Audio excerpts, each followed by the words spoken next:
औज़ुबिल्लाहिमिनश्शैतानिर्रजीम बिस्मिल्लाहिर्रहमानिर्रहीम। Dear students, अस्सलाम वालेकुम।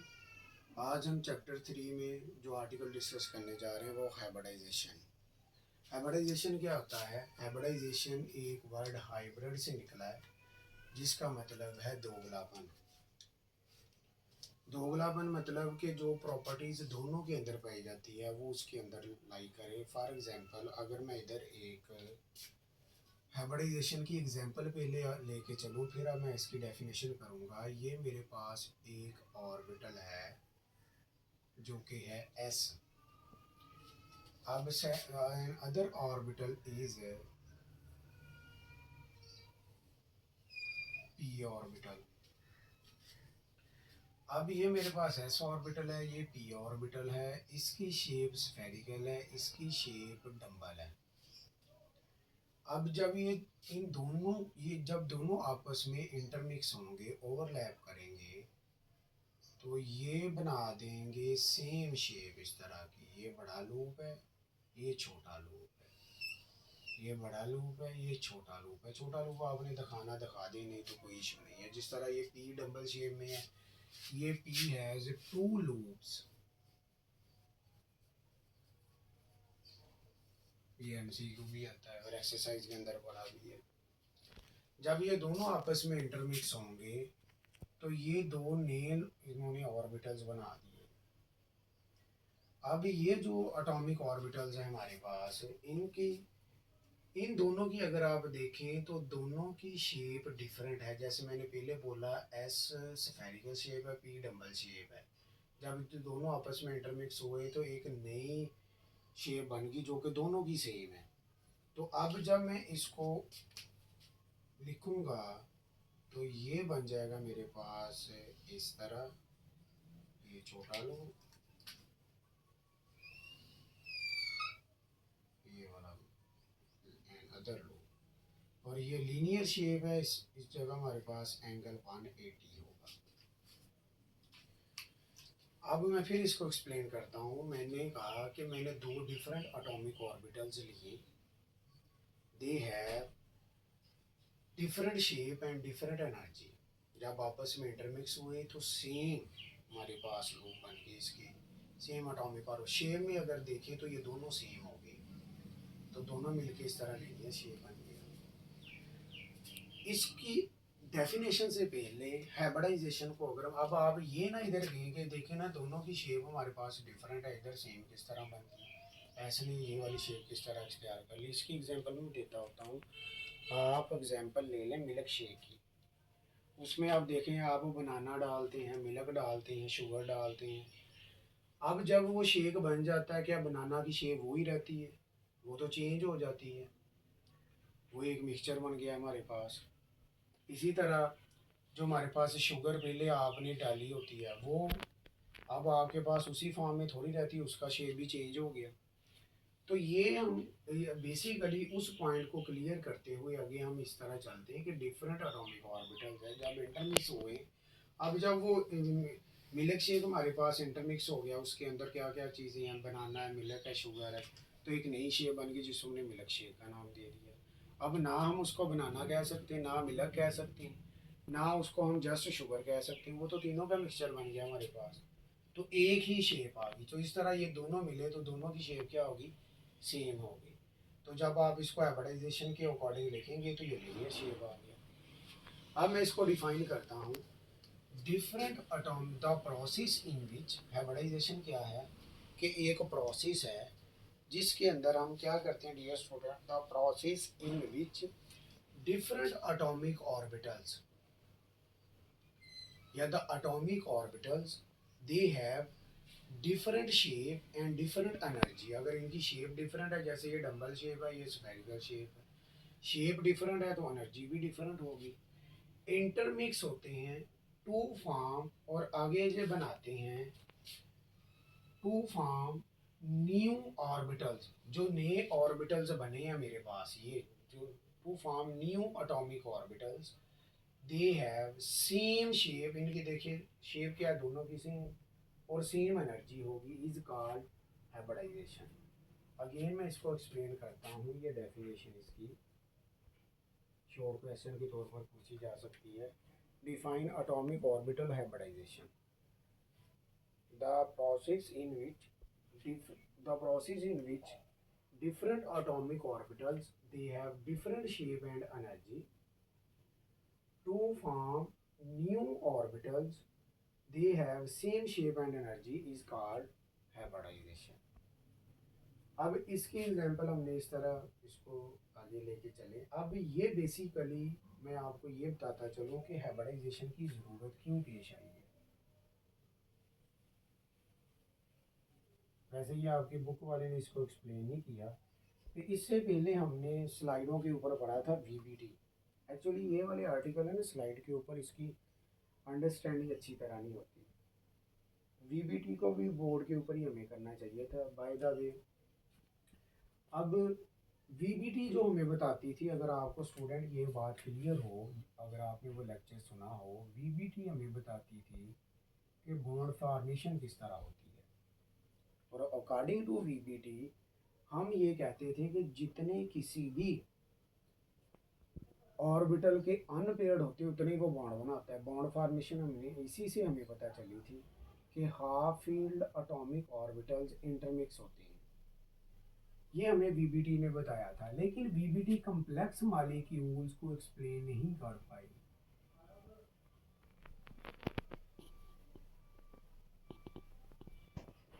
अब कम्प्लेक्स मॉलिक्यूल्स के अंदर हमारे पास किन किन को उसने देखा जो टेट्रा वैलेंसी शो करते थे।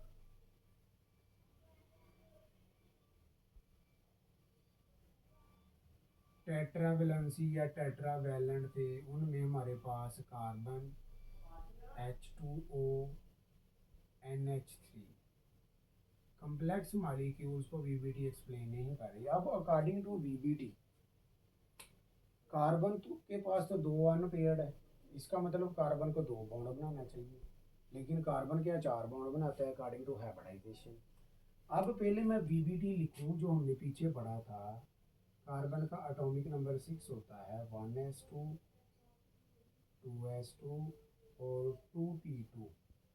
इसको अगर मैं लिखता हूँ मज़ीद 1s2, 2s2, 2px, 2py और 2pz। अब 2p2 में दो इलेक्ट्रॉन्स है, एक पहले इसमें रखेंगे एक इसमें, ये हमारे पास एम्प्टी है। अब अगर आप अकॉर्डिंग टू वीबीटी देखें तो 2px और 2py में एक एक इलेक्ट्रॉन का डियर स्टूडेंट्स जो कि हाफ फील्ड है, हाफ फील्ड या इसको मैं अनपेयर्ड इलेक्ट्रॉन्स कह दूँ। तो इसके मुताबिक तो फिर इसमें दो है तो ये दो बॉन्ड बनाएगा, कार्बन को फिर दो बॉन्ड बनाने चाहिए अकॉर्डिंग टू वीबीटी। ये हमारे पास जो मैंने हाइब्रिडाइजेशन स्टेट की है दैट इज ग्राउंड स्टेट। ये कौन सी स्टेट है? ग्राउंड स्टेट होगी हमारे पास।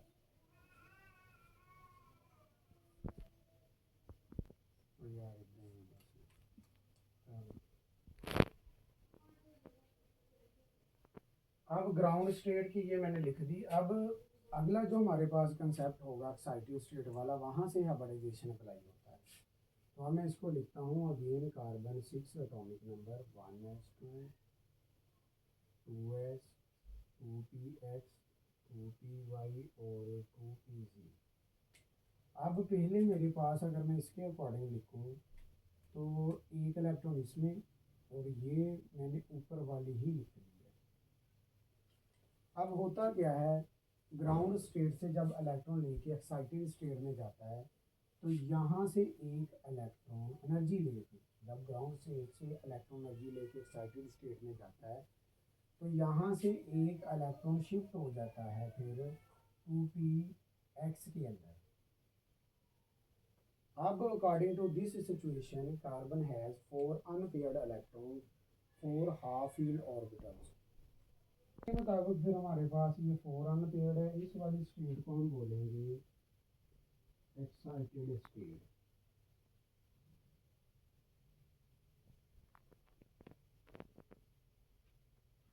अब क्वेश्चन यहाँ पे ये आता है कि ये जो इलेक्ट्रॉन यहाँ से जंप करके इधर जाता है, ये एनर्जी कहाँ से आती है? तो ये hybridisation formation at a time होती है, वहाँ से एनर्जी लेके इलेक्ट्रॉन उधर शिफ्ट हो जाता है। अब बॉन्ड फॉर्मेशन, अब देखिए ना, जब कार्बन दो बॉन्ड बनाता है तो वहाँ से जो एनर्जी रिलीज होती है वो एनर्जी लेके टू ऐसे इलेक्ट्रॉन जंप कर जाता है 2p के अंदर। अब इसके पास 4 अनपेयर्ड है, इस वजह से कार्बन टेट्रावैलेंसी शो करता है। तो ये तो डियर स्टूडेंट्स हमारे पास ये चीज़ मैंने आपको एक्सप्लेन करने की कोशिश की है कि हाइब्रिडाइजेशन की हमें ज़रूरत क्यों पेश आई है। अब हाइब्रिडाइजेशन की हमारे पास तीन टाइप्स होती हैं। फर्स्ट वन इज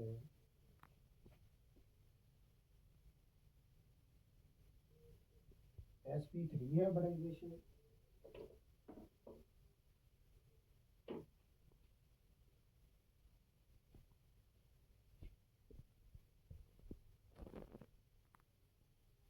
और सेकंड इज sp2 हाइब्रिडाइजेशन। और लास्ट इज sp हाइब्रिडाइजेशन। आपकी बुक में जैसे sp को पहले एक्सप्लेन किया, sp2 को बाद में और sp3 को उसके बाद एक्सप्लेन किया, लेकिन हमने पहले sp3 को कर लें, sp2 sp4 डिपेंड नहीं करता। अब इसकी ये हमने टाइप्स के ऊपर आ गए। अब इसको हमें किस तरह एक्सप्लेन करना है। अगर लेट हम sp3 को करते हैं तो वो मैं रेज करता जाऊंगा, उसकी शेप बनती जाएगी। पहले कुछ चीज़ें हैं वो आप रिमेंबर कर लें।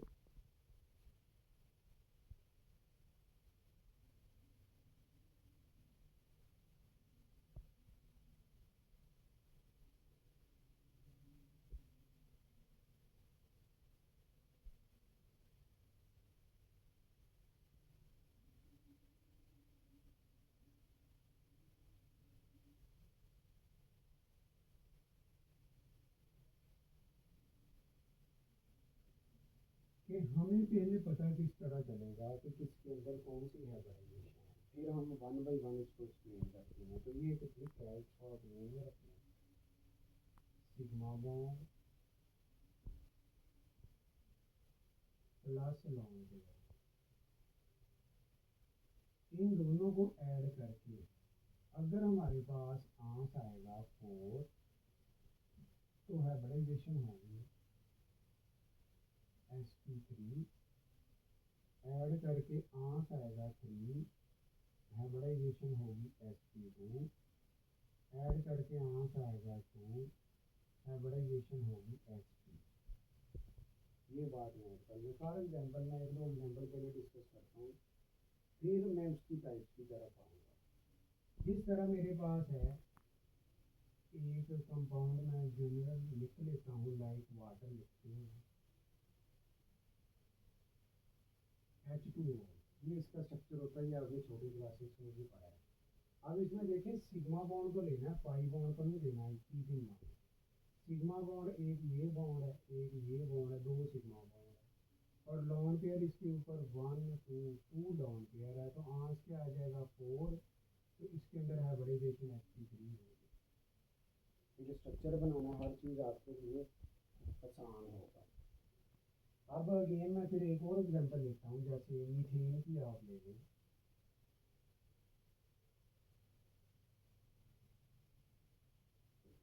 अब कार्बन के पास 4 बॉन्ड है, चारों सिग्मा बॉन्ड है। तो sigma bond plus lone pair तो 0 है, तो 4 प्लस 0 आंस 4 आएगा, हाइब्रिडाइजेशन sp3 होगी। इसी तरह आप और एग्जांपल ले लें, जिस तरह कार्बन डाइऑक्साइड की ले लेते, इसका स्ट्रक्चर ये होता है।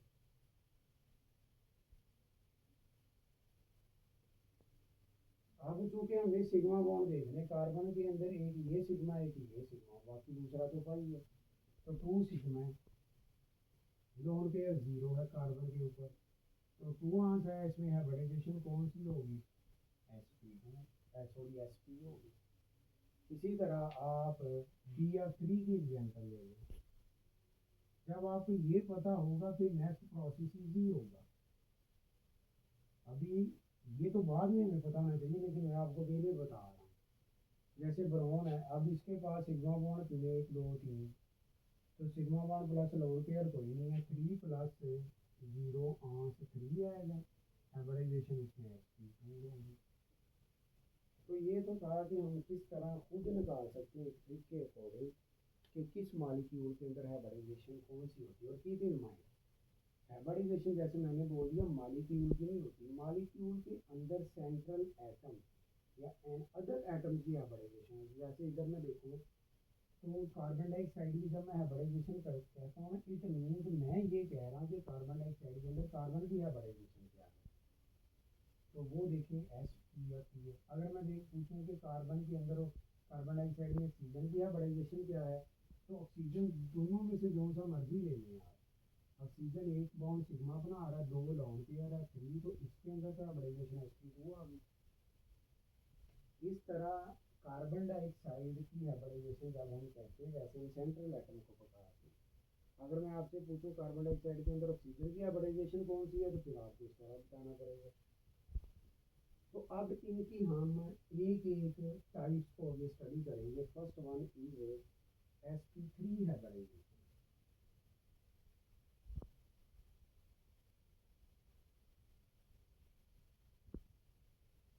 पहले मैं इसको डिफाइन करता हूँ, फिर इसको मैं इधर इसकी डायग्राम को ड्रा करूँगा, देन मैं फिर इसको डेफिनेशन की तरफ लेके आऊँगा। अब ज़रा सुनिए, sp3 हाइब्रिडाइजेशन पहले तो देखिए ना, इसमें ऐसे कितने हैं, एक है, पी कितने हैं, तीन है, जहाँ से इसकी डेफिनेशन शुरू होगी। जैसे हमने हाइब्रिडाइजेशन में कहते थे द प्रोसेस इन विच, अब इसमें मैं कहूँगा द हाइब्रिडाइजेशन इन विच, जिसके अंदर एक एस और तीन पी एटॉमिक ऑर्बिटल इन्वॉल्व हैं, और आगे टोटल जितने मिल रहे हैं उतने नहीं बनने। तो मिल कितने रहे हैं, एक ऐसे तीन पी चार हो गए, तो बनेंगे कितने, चार नहीं बनेंगे। The hybridisation in which one S and three P atomic orbital intermix to form four equivalent orbital. Equivalent orbitals कह लें डियर स्टूडेंट्स, हाइब्रिड ऑर्बिटल्स कह लें, या डी जनरेसी ऑर्बिटल कह लें, एक ही बात है, जिनकी शेप और एनर्जी सेम होती है, इज कॉल्ड sp3 हाइब्रिडाइजेशन। जैसे मैंने अभी बोला कि the hybridisation in which one S, तो वन एस के लिए मेरे पास एक एस की शेप कौन सी होती है, स्फेरिकल शेप बना रहे हैं। अच्छा ये जो होता है ना, ये स्टूडेंट अक्सर कंफ्यूज होते हैं कि हम किसको एक्स के, किसको वाई के, किसको जी के। आप ये स्टूडेंट जिसको मर्जी एक्स कह लें, जिसको मर्जी वाई, जिसको मर्जी जी कह लें, ये एक्स है, ये वाई है, ये जी है। एक्स वाई जी जो हम अमूमन मैथमेटिक्स में लेते हैं, मैंने बोल रही एक्स वाई जी। अगर आपने बुक को फॉलो करना फिर आपने उसके अकॉर्डिंग। अब वन एस, एस का जो शेप है वो स्फेरिकल है। अब दिस इज एस, और ये सिमेट्रिकल है, चारों तरफ फैला हुआ है जैसा। तो ये भी जी है, ये एक्स है, ये नीचे वाई बार होगा, इसी तरह वो उसके अकॉर्डिंग। आगे पी के तीन ऑर्बिटल होंगे, और आपको पता है पी के ऑर्बिटल भी तीन है, पी एक्स पी वाई और पी जी। अगर मैं इसको पी एक्स कहता हूँ और ये पी वाई है, ये पी जी है, तो जो मेरे पास एक्स एक्सिस है, पी का जो लोब होता है वो डंबल शेप है, आपको पता है। ये डंबल शेप मैं ड्रा कर दूंगा एक्स के ऊपर, तो ये पी एक्स हो गया। और यही डंबल शेप अगर मैं पी वाई के ऊपर ड्रा कर दूं तो ये पी वाई हो गया। यही डंबल शेप डियर स्टूडेंट्स मैं अगर जी के ऊपर ड्रा करता हूँ तो ये पी जी हो गया। अब ये देखिए वो डेफिनेशन को फॉलो कर लिया हमने, वन एस और थ्री पी एटॉमिक ऑर्बिटल आपस में इंटरमिक्स होंगे। इंटरमिक्स होके मेन हमारे पास जो बनेंगे वो भी फोर ही बनेंगे। लेकिन इधर अगर आप देखें, देखिए एस इधर मेरे पास जो है वो स्फेरिकल है, पी डबल शेप में, लेकिन वो जो डबल शेप है उसमें वो एक्स एक्सिस के ऊपर है, ये वाई के ऊपर, ये जी के ऊपर है। इट मीन्स तीनों चारों की शेप डिफरेंट है, तो अकॉर्डिंग टू डेफिनेशन चारों की एनर्जी भी डिफरेंट है। अब ये चारों जो आपस में मिल रहे हैं, चारों की शेप भी डिफरेंट, एनर्जी भी डिफरेंट, और जब ये आपस में मिलेंगे तो वो नेक्स्ट मैं आपको ये दिखाता हूँ। ये चारों जब आपस में मिलेंगे तो वो सेम शेप और सेम एनर्जी कहलाएगी। जैसे फॉर एग्जांपल ये चारों आपस में जब मिले हैं, ये देखिए चारों आप इस तरह ड्रा कर लें, बुक को फॉलो करना तो कर लें, लेकिन वो आपकी मर्जी है, लेकिन ये 100% है।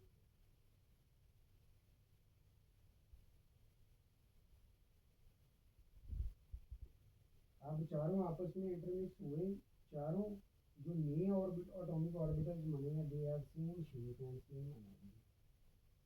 इन्हीं को हम बोलते हैं डीजनरेट ऑर्बिटल, इन्हीं को कहते हैं हाइब्रिड ऑर्बिटल, इन्हीं को कहते हैं इक्विवेलेंट ऑर्बिटल। अब देखिए the process in which, definition दोबारा करता हूँ, सॉरी प्रोसेस नहीं, अब मैं इधर कहूँगा the hybridisation in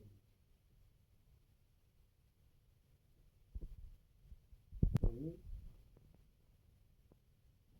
the process in which 1s and 3p atomic orbitals intermix to form 4 equivalent orbitals is called sp3 hybridization।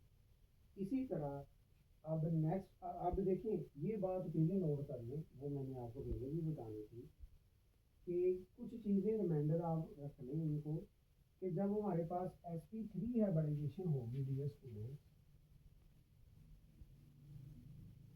इसमें sp3 हाइब्रिडाइजेशन में शेप टेट्राहेड्रल होता है